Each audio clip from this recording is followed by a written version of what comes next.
Hey guys, and welcome back. I just wanted to give a quick introduction to what you're getting ready to see because it's not really the best footage in the world, but it's all I have. It's the best I have to compile, and it should give you a little bit of an idea just how fast these green giants grow. So, what I'm going to show you here in a minute is some photos from 2015, and they're actually off my Instagram, and I lost the photos of when I first planted these things. I mean, they were literally like this tall. They were tiny little cuttings, like 6 inches with roots on them. They were tiny, and I can't remember exactly what year that was. I'm sorry.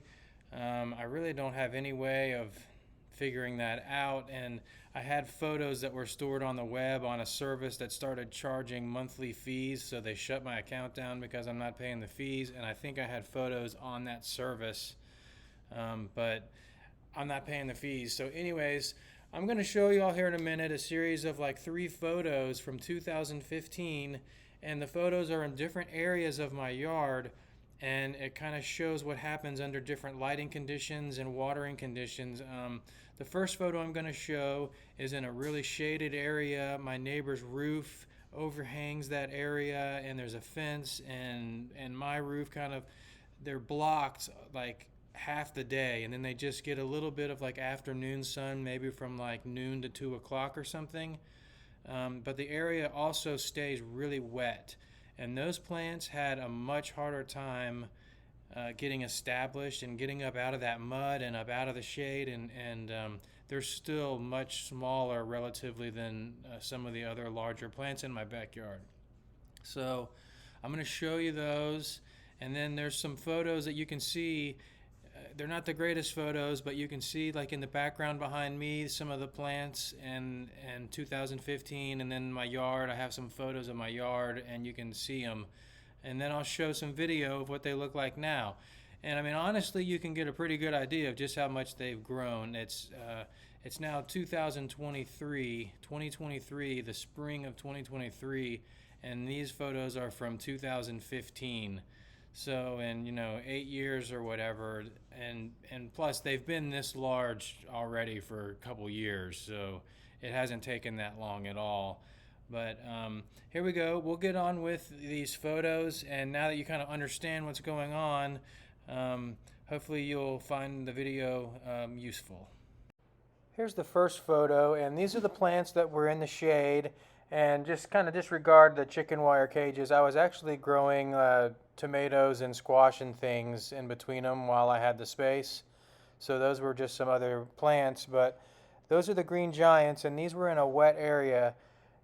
So I mulched for the first several years, 2, 3 years around them, and I kept them watered while they were getting established. And I may have put some like Osmocote fertilizer down, that time-released fertilizer, the first year or the second year.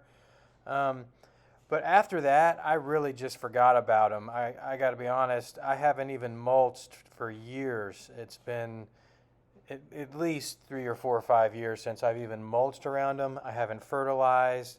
I haven't watered. They are just totally natural. And I need to be careful this year because we had a drought last year, and we may have another drought again this year. So I'm going to make sure that if it gets real hot and crispy in July, that I'm going to spray some water on them, twice a month or something. That's probably all they need. They just need a little bit of reprieve. So I'll probably give them a little bit of water, but you can see here they're only like a couple feet tall. And here's a picture of from the same year of further down that same fence line. That's what they look like, and those get better sun and they have better drainage, and it's just a little better growing conditions. So those are maybe ranging between, I don't know, actually some of them are about 3 feet tall, some of them are about 7 feet tall. So they all kind of varied as they were getting established, and I did lose a couple of them when they were first, really young babies. And I had extras, so I just kind of rotated them around and filled in the spots and kept trimming them, trimming the sides, keeping the main central leader going. And they all kind of started to even up and catch up with each other, and they're looking pretty good now. You'll see in a minute.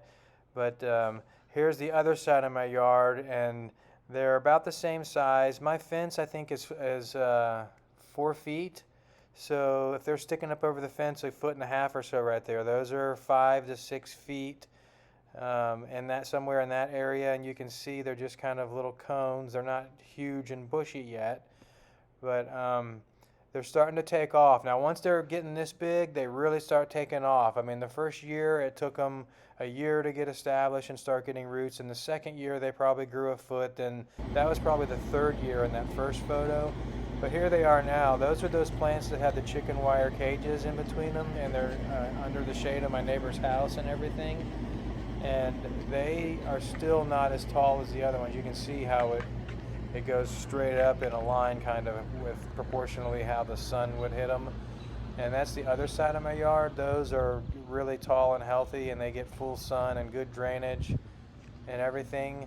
So those are like pushing 20 feet tall. I can't even really measure them. There's a picture of me trimming them in my other video of trimming arborvitaes, and I'm on a 6-foot step ladder standing, and I'm 6 feet tall, and I'm holding a 2-foot trimming tool, and I'm only halfway up. So that's just how much they grew in 6 or 8 years. They really go fast. And you can see there's some kind of thin spots right there where some of them, I think I had to do some rotating on those and things like that. On some of them, and that was a mushy, wet area, and some of them the wind was knocking them over a couple times. So I had to use like bungee cords or string or something, and I tied them to my fence and gave them support. So some of those had some setbacks, and that's why there's some smaller areas. It's all of those factors. It's the water, it's the mushy soil, it's the lack of sunlight, it's the fact that the roots couldn't get established in that soil, and the wind blew them over, and I had to stand them back up, and all that stuff sets them back a little bit. But they've finally taken hold and have been doing good, knock on wood. But for the past several years, I haven't basically touched them, and they've been doing great. So you can see here, this is some footage from the video when I was trimming them. You can just kind of see how big they are. And I hope this video was useful for you guys, and you can, if you're thinking about growing a privacy hedge or you're interested in arborvitaes, you can see just how vigorous they are. I mean, I think they're hardy pretty much up and down the entire East Coast. And I'm sure you could plant them elsewhere. You could plant them in the Pacific Northwest if you wanted to. They're probably hardy all over the place unless you just put them in the desert and fried them. Just make sure they get water if you're in a really hot, dry place, and they should do just fine. But again, I hope you enjoyed this video, and if you have any questions, ask me in the comments. I mean, I'll answer them. I've had several people ask me about the spacing. I can just touch on that briefly real quick before I leave. I did only 3 feet apart, and I overplanted, but I had like 50 plants or something I bought as clones, so I had plenty of plants and I had extras, and I wanted privacy as soon as possible. And like, when you start thinking about 3 to 5 years before they're even 5 feet, it seems like an eternity, but 6 or 8 years passes real fast, and now this is what I'm left with. So they are a little bit too close together, and they're also a little bit too close to the fence. They are kind of hanging over my fence into my neighbor's yard a little bit, and I need to ask them if I could go in their backyard and trim them maybe for them a little bit and just get them nice and straight and even, but they don't seem to mind, so it hasn't been a problem yet. I would go 3 or 4 feet away from the fence, and I didn't do that, but it's not a huge deal. They're still doing great. So thanks again for watching, and you guys have a great day. I'll see you next time.